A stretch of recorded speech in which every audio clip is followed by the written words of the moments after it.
Hoy iniciamos el tema de la sexualidad humana y en la sexualidad humana hablaremos de las diferencias básicas entre lo que identificamos como sexo, sexualidad, género y también la diversidad sexual, las orientaciones sexuales y sobre todo los estereotipos que se manejan en la sexualidad. Iniciemos por explorar qué es la sexualidad. Ustedes ya contestaron estas 4 preguntas iniciales en nuestro espacio de Face sobre qué es la sexualidad, qué es el sexo, si existe alguna diferencia entre el sexo y la sexualidad, qué es el género y qué es la identidad sexual y la orientación sexual. Bueno, ¿qué es la sexualidad? La sexualidad tiene un concepto definido igual que la salud por la Organización Mundial de la Salud. Y la Organización Mundial de la Salud define a la sexualidad como un aspecto central del ser humano que está presente a lo largo de toda su vida y que abarca el sexo, abarca la identidad sexual, abarca los papeles de género, el erotismo, el placer, la intimidad, la reproducción y la orientación sexual. Todos estos elementos son parte de lo que es la sexualidad. Entonces, solo con decir esto ya habrán identificado que sexualidad y sexo no pueden ser lo mismo, que cuando hablamos de sexualidad no estamos hablando exclusivamente de sexo, sino de un panorama mucho más amplio para el ser humano. En cambio, cuando hablamos de sexo, también hay diferentes formas de sexo, de definir el sexo, pero el sexo es una parte del concepto de la sexualidad. Hay otras formas de definir también la sexualidad desde el punto de vista de la Organización Mundial de la Salud. Se dice que es una vivencia que se expresa a través de la sexualidad, que se expresa a través del pensamiento, las fantasías, los deseos, las creencias, las actitudes, los valores, las conductas, las prácticas, los papeles o diferentes roles que representamos durante el día y sobre todo las relaciones interpersonales que definen nuestra sexualidad. Nuestra sexualidad no está definida por un ser humano solito y en medio de la nada que no convive socialmente con otros, no. La sexualidad está definida en todos estos aspectos que mencioné por su convivencia con otros seres humanos. ¿Cómo me relaciono con otra persona? Esto implica cómo es que yo me defino como un ser sexuado o sexual.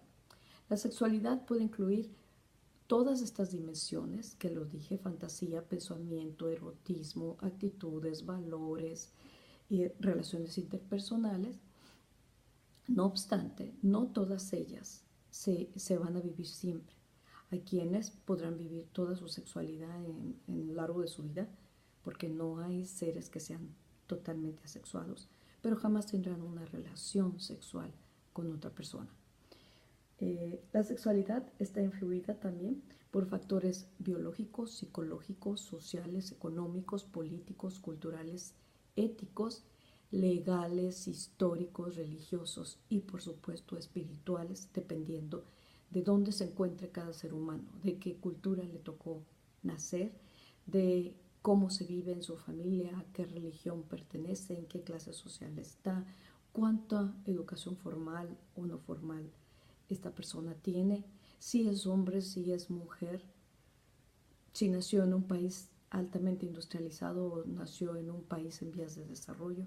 Todo esto va a determinar cómo se expresan las diferentes dimensiones de la sexualidad.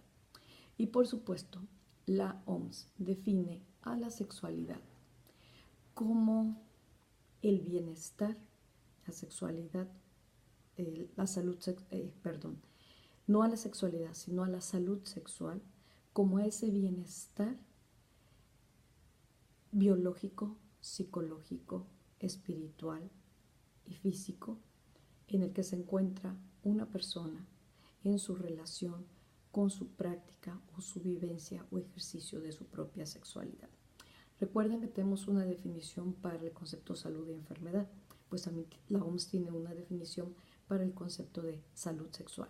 Y es exactamente todo igualito que el de la salud, que es ese estado de bienestar y de equilibrio entre todos estos factores que definen al ser humano, pero en este caso está totalmente relacionado con la esfera de su sexualidad.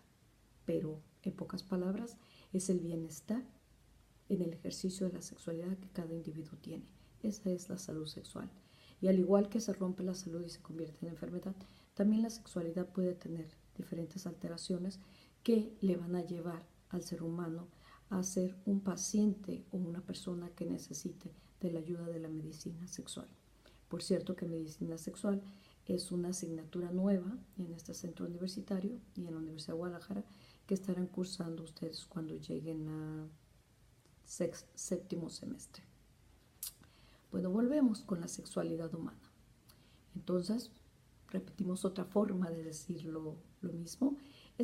La sexualidad humana es el conjunto de todas las características anatómicas, emocionales, afectivas y de conducta que nos definen como hombres y como mujeres. La sexualidad es el resultado de la integración de 4 elementos. Y estos 4 elementos son el género, los vínculos afectivos, el erotismo y la reproductividad. Y sobre estos 4 elementos es que va a girar nuestra clase. Estos 4 elementos de género, erotismo, vínculos afectivos y reproductividad los vamos a definir más adelante como olones de la sexualidad. Y estos olones de la sexualidad son los responsables de definir cómo cada uno de nosotros vivimos la sexualidad o de respondernos cómo es que la estamos viviendo. Salud sexual, ya se los dije. Recuérdenlo. ¿Qué es la salud sexual? ¿Pueden repetirlo? Bueno, si no lo recuerdan exactamente, es un estado de bienestar físico, emocional, mental y social relacionado con la sexualidad. No es solamente la ausencia de enfermedad, disfunción o incapacidad sexual. Esta es la definición de la Organización Mundial de la Salud. ¿Y qué es la sexología? La sexología es la ciencia que va a estudiar todos estos 4 ámbitos de la sexualidad. La sexualidad en su ámbito reproductivo o como parte del aspecto reproductivo de los seres humanos, la sexualidad como parte de esa definición de género y cómo vivimos el género los seres humanos, la sexualidad, del estudio también de la sexualidad en cuanto a nuestras expresiones eróticas y lo que es el erotismo, y nuestra sexualidad en cuanto a nuestras relaciones con otros seres vivos. Entonces, la sexología es un tratado o es el estudio del sexo y de todas las funciones del sexo y de la sexualidad. Se conceptualiza como una rama del conocimiento que estudia al sexo. Durante siglos se consideró que la sexualidad en los animales y en los seres humanos era básicamente de tipo instintivo. Ahora sabemos que no es así. El ejercicio de la sexualidad es algo que se aprende. Estamos dotados biológicamente para ejercerlo, algunos con mayor nivel, otros con menos, pero todos tenemos esa capacidad. Pero el ejercicio social y la práctica de la sexualidad es un ejercicio que se ha demostrado científicamente en múltiples estudios que en el ser humano es aprendido. Y en varios primates y otros animales también se ha visto como el ejercicio de la sexualidad también tiene algunas características de aprendizaje. Por ejemplo, habrán visto quizás hay unos videos sobre la sexualidad en las ballenas, especialmente en los mamíferos, la sexualidad en los monos, en algunos primates, esta sexualidad, por ejemplo, del ejercicio de la posición para el acto sexual, que puede ser el montar a la hembra, pero también tenemos el encuentro de la cara a cara, que se da incluso en los chimpancés, tal y como se da en los seres humanos, y esto se ha ido viniendo, esto se viene aprendiendo. Las formas no naturales de la sexualidad incluían las prácticas no dirigidas a la procreación inicialmente. O sea, en época de la Edad Media se pensaba que el ejercicio de la sexualidad tenía como único fin u objetivo el reproducirse. Ahora ese es el que menos se utiliza probablemente. O sea, la mayor parte de las prácticas sexuales que ocurren alrededor del mundo, especialmente si estamos hablando de un coito, no tiene como finalidad la reproducción, sino ¿qué? Ya creo que lo están diciendo ustedes. Y si no, lo pregunto.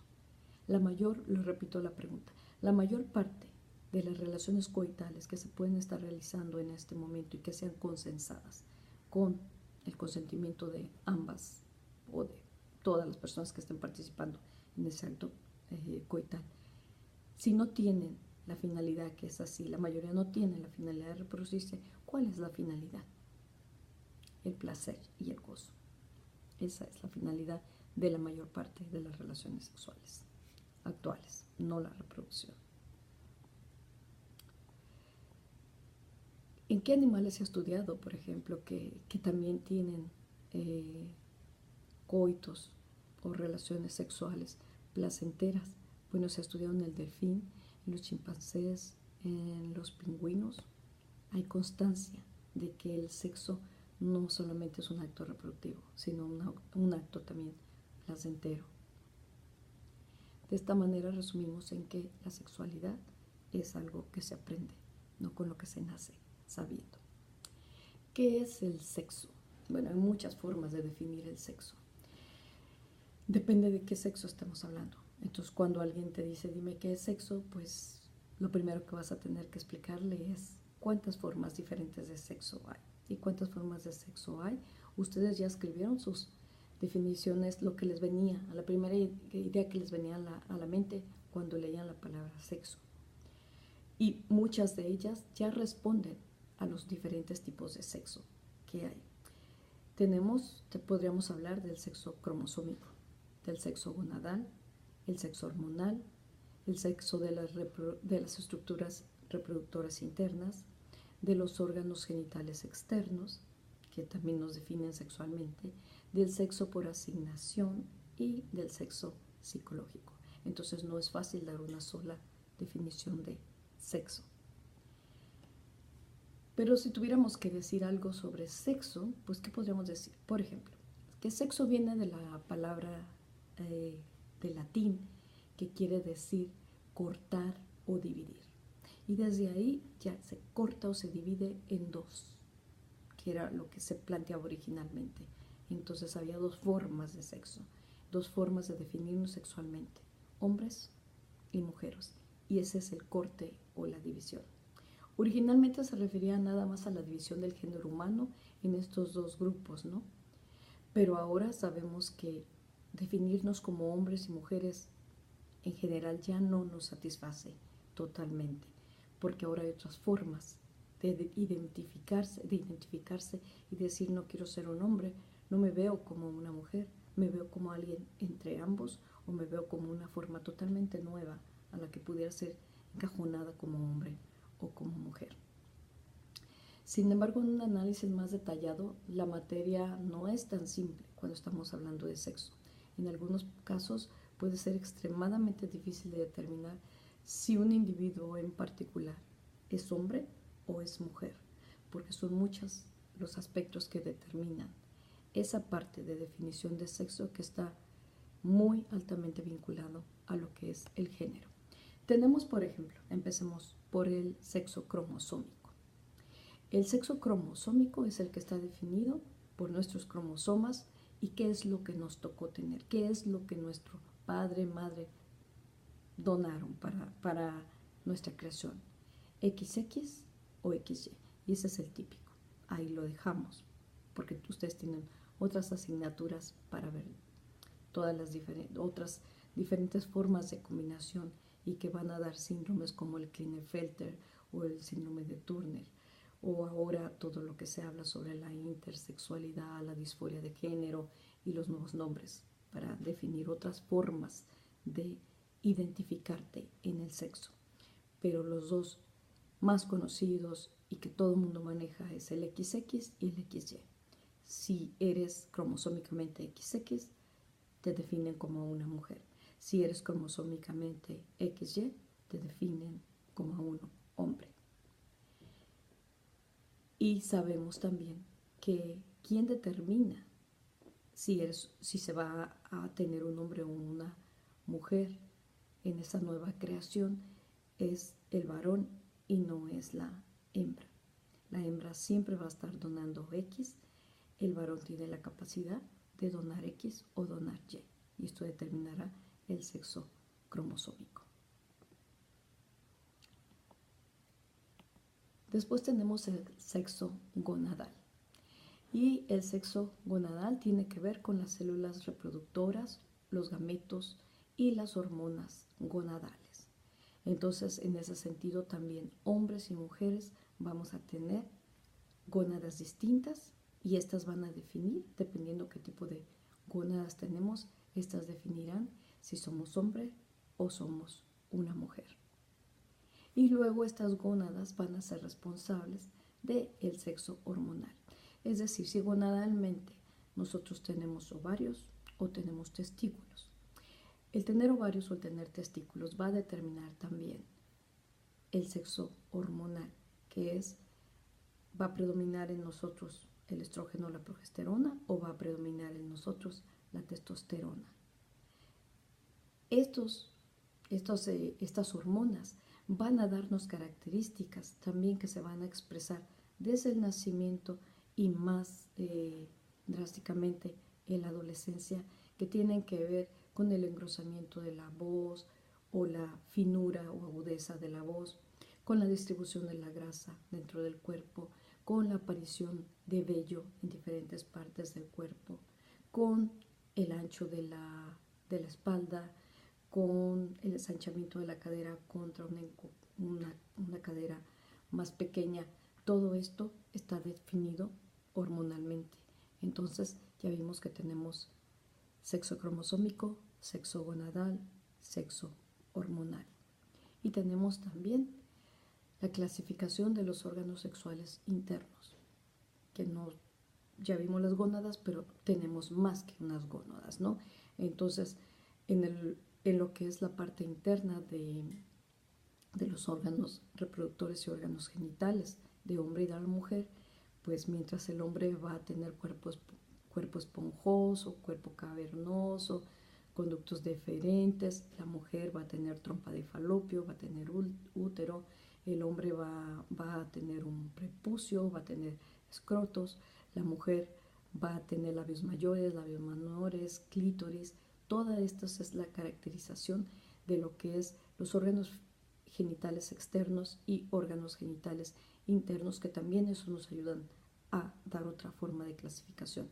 Según lo que haya interno, si hay útero y hay la presencia de testículos, decimos que entonces va a tener órganos internos reproductores y sexuales masculinos, y si cuenta con si tiene útero es el sexo mujer, si tiene testículos es un hombre, y el resto de la parte anatómica y morfológica también. Pero ya la parte externa, los mencioné ya con anterioridad, también eso te da otra clasificación sobre la sexualidad, ¿no? ¿Qué es los genitales externos? ¿Qué se ve? Se ve el prepucio, se ven los escrotos, hombre, se ven los labios mayores, labios menores, se ve clítoris, mujer. Y esa es un sexo de mujer, un sexo de hombre. El sexo por asignación, este es el sexo que se escribe en ese primer documento de cuando nace un niño o una niña, lo que la partera, el perinatólogo o el médico familiar o el ginecólogo obstetra, o la obstetra quien haya atendido el parto, lo que ve ahí, que casi siempre lo único en lo que se basa el sexo de asignación es en los genitales externos, dice es un niño o es una niña. Y ese es el sexo que te asignaron y ese es el sexo que queda escrito. Pero después viene el sexo más complejo y el que evoluciona y va cambiando con el paso del tiempo y el paso de los años en cada ser humano. Y este es el sexo psicológico. Este tiene que ver con la conducta, con cómo te sientes. Te comportas y te sientes como un hombre, como una mujer, como alguien en intermedio entre estas dos formas tan drásticas de determinar el sexo. Y bueno, este sexo psicológico es el que ayuda a clasificar a la persona, o ayuda no solo a que los demás clasifiquemos a alguien, sino a clasificarnos a nosotros mismos de quién soy cómo me veo, en dónde me ubico, cómo quiero que los demás me reconozcan. Y esto es lo que se conoce como la identidad sexual. La identidad sexual no es otra cosa que el cómo yo me reconozco, cómo me percibo, cómo me veo a mí mismo en este mundo de géneros. Me siento predominantemente mujer, predominantemente hombre, gusto de características que están estereotipadas para un sexo y no para el otro. Eso es una decisión personal. Lamentablemente es una decisión personal que en la mayor parte de nuestras sociedades tiene un altísimo control de los demás, del que dirán, de lo que los demás esperan. Y dentro de lo que los demás esperan, los primeros personajes que influyen altamente en algo que vamos a llamar el guión sexual, es decir, en esa hoja donde se va escribiendo qué es lo que tienes que decir, cómo tienes que actuar, cómo te tienes que vestir, cuándo tienes que sonreír, qué tienes que estudiar, cuáles son tus palabras adecuadas, cómo te tienes que sentar para que puedas encajar perfectamente en una categoría de hombre o de mujer, que son de las únicas opciones que la mayor parte de las sociedades te permiten. Pues en ese guión sexual los personajes más trascendentes e iniciales son el padre y la madre, o los guardianes del niño o de la niña. Y estos guardianes y estas personas que están escribiendo el guión hasta antes de que salgas de casa o antes de que otras personas empiecen a convivir contigo como niñito o como niñita, son las personas que están marcando tu sexo psicológico. Entonces, como pueden ver, son muchas formas de definir el sexo, pero el más complejo y el que cambia a lo largo de nuestra vida, de principio a fin, o si no cambia, por lo menos es el más sujeto y susceptible de cambiar, es el sexo psicológico. Ahora, ¿qué es el género? El género, me regresaré un poquito al sexo. Sexualmente, la definición de sexo es algo, se nace con sexo o se crea el sexo. Y entonces te digo la misma pregunta para el género. ¿El género es algo con lo que se nace o es algo que se hace? Por todas las definiciones que les di de sexo y las diferentes formas de sexo, podrán responder ya ahora que la mayoría de ellas son biológicas, ya están hechas, pero que el sexo psicológico, ese se va a formar. Y bueno, el género es algo muy complejo, porque el género tiene un alto elemento del sexo psicológico, pero también responde a las gónadas y a lo que las gónadas estén produciendo. Entonces, o no estén produciendo. Puede ser que la gónada está presente, pero no produce lo que debería de producir para causar el estímulo en cuanto a características sexuales del órgano reproductor y genital más externo e interno, que ayudarían a definir a un hombre y una mujer. Quizás esos no están presentes y esto está en alto conflicto con el género. El género es la manera en la que cada persona decide vivir su sexualidad en la forma de identidad. Y también solo hay de dos hegemónicamente, hombre o mujer. Y dentro de este hombre y mujer hay una gama enorme de formas de conductas que pueden hacer que a veces tengamos conductas estereotípicamente establecidas para hombres, estereotípicamente establecidas para mujeres. La sociedad moderna cada día nos permite más estar yendo y viniendo entre estas dos formas estrictas de género.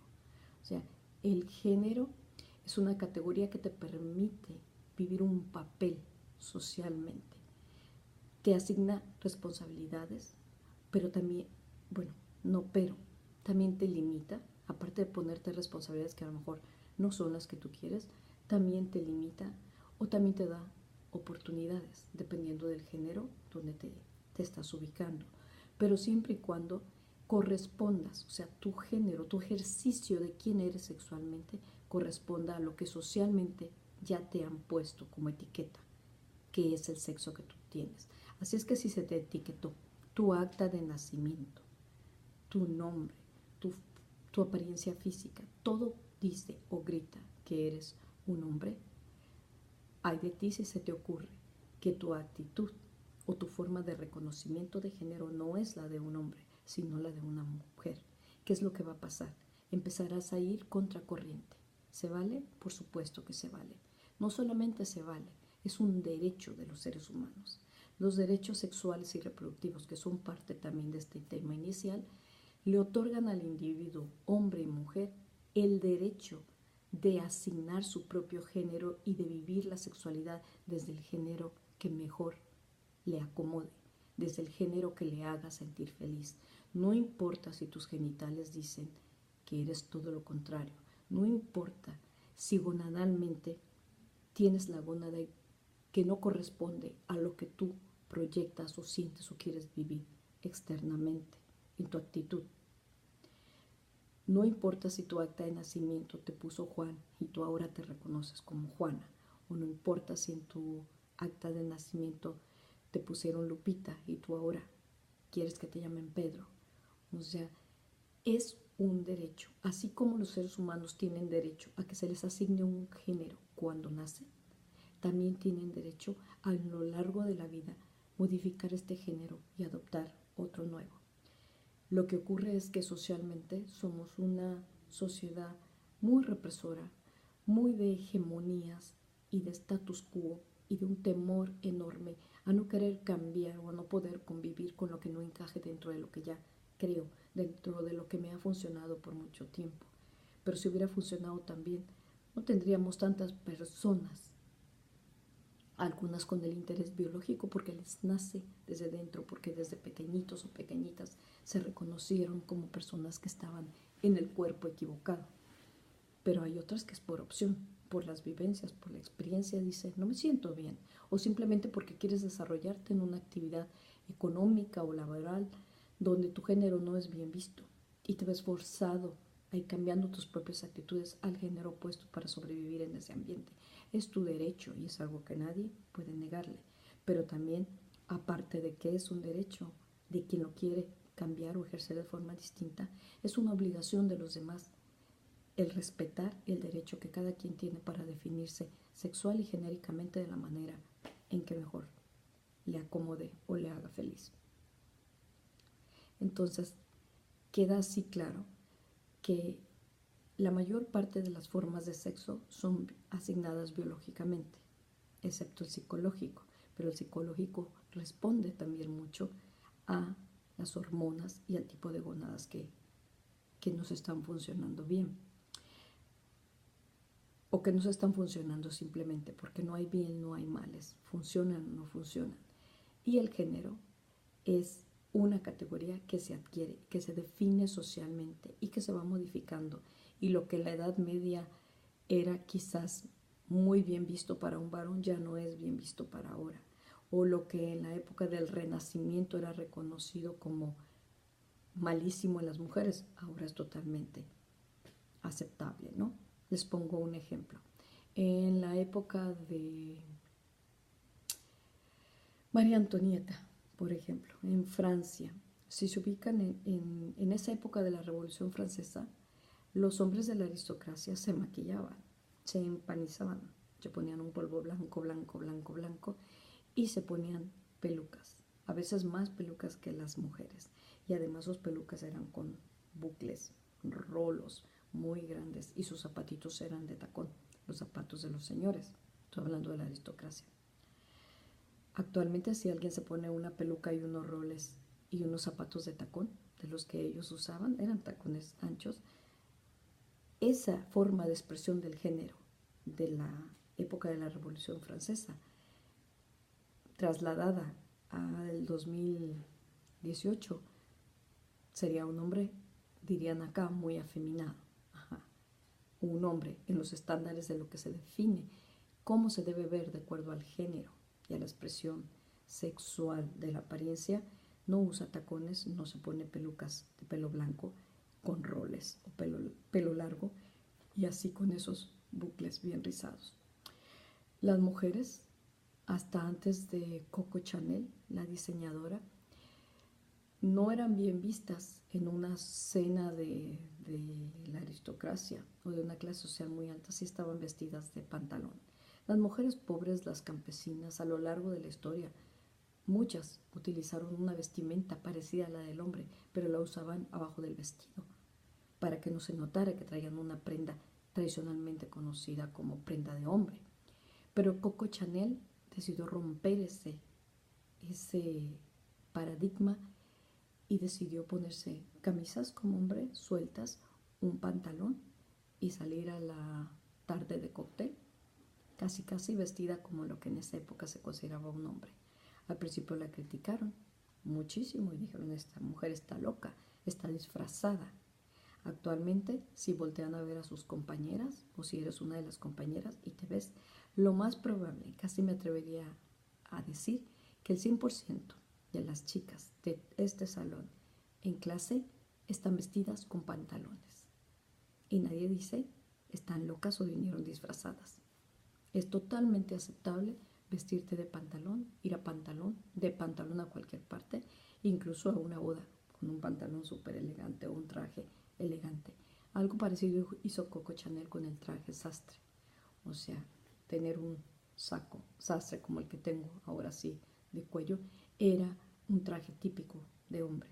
Ahora lo podemos usar las mujeres y no tenemos ningún conflicto y nadie nos juzga por hacerlo. Al contrario, casi se nos exige vestirnos de esa manera para vernos más serias en una entrevista de trabajo o en una junta ejecutiva.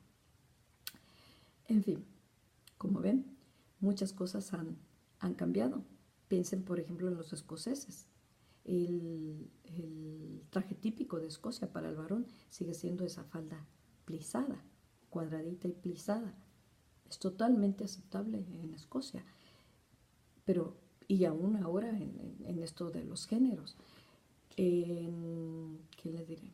En lugares como Bangladesh, la mayoría de los hombres más pobres no usan pantalones, usan una falda que está hecha de una sola pieza de tela, son así como unos 5 metros de tela que se enredan alrededor del cuerpo y ese es su traje y es totalmente aceptado. Entonces, esta forma de la apariencia física y que define el género en un lugar y en otro también varía socialmente. Ha variado a lo largo de la historia y varía de un lugar geográfico al otro. Y bueno, con esto creo que estaríamos dando por terminada la introducción a la sexualidad, de que quede claro que la sexualidad es el estudio, que la sexología, perdón, es el estudio de la sexualidad. La sexualidad son todos estos componentes sociales, políticos, económicos, emocionales, anatómicos, que tienen que ver, por supuesto, con lo biológico, dentro de lo biológico, lo anatómico, lo gonadal, lo hormonal, la genitalia externa, la genitalia interna reproductiva y sexual, y la forma en la que todo esto en conjunto nos hace acomodarnos en una sociedad que a todo esto lo encajona en algo que llaman el sexo y el género.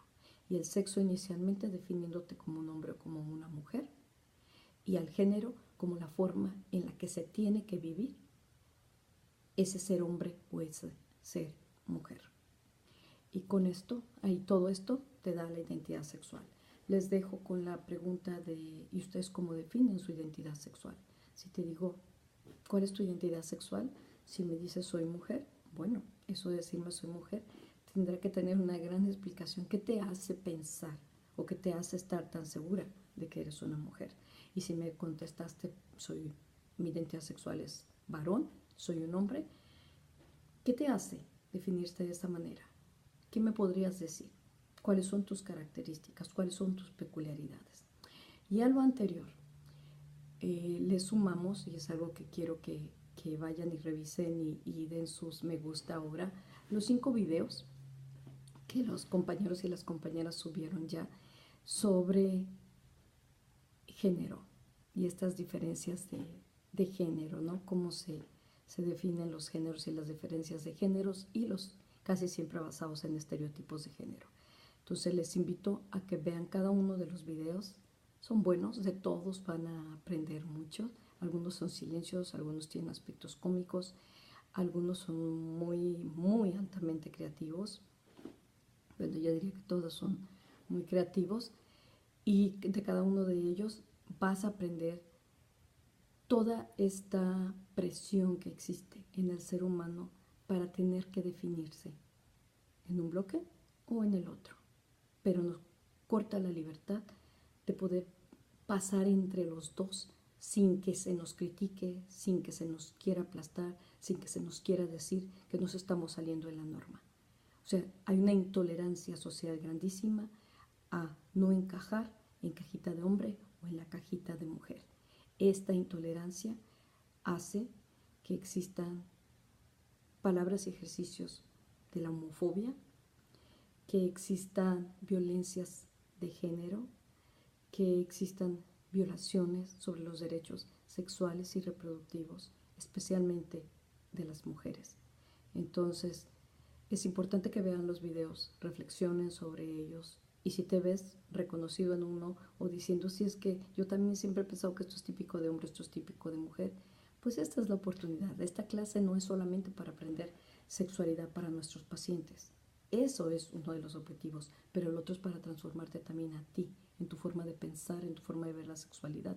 Y una de las maravillas de llevar una clase de sexualidad humana en esta carrera es que todo lo que aquí estudiamos te lo puedes ir aplicando a ti todos los días e irte transformando a lo largo de un semestre.